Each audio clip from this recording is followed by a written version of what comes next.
इसके साथ ओपन करेंगे ड्रेन प्लग। ड्रेन प्लग आपका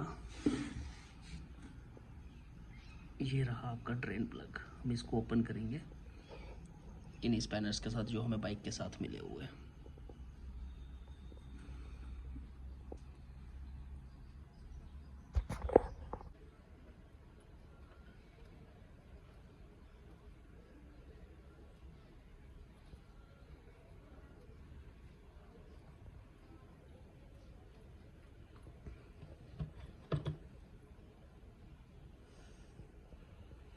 ये फ्रेंड्स, हमने इसी टूल के साथ ये खोल लिया और ये हमारा इंजन ऑयल अब ड्रेन हो रहा है।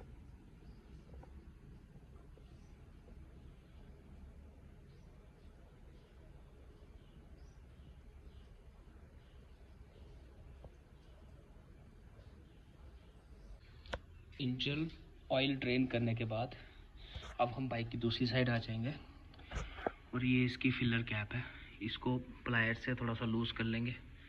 उसके बाद हम इसको ओपन कर लेंगे। अब जो न्यू वाला इंजन ऑयल है वो हम इसी में पुट करेंगे। ये ओपन कर ली।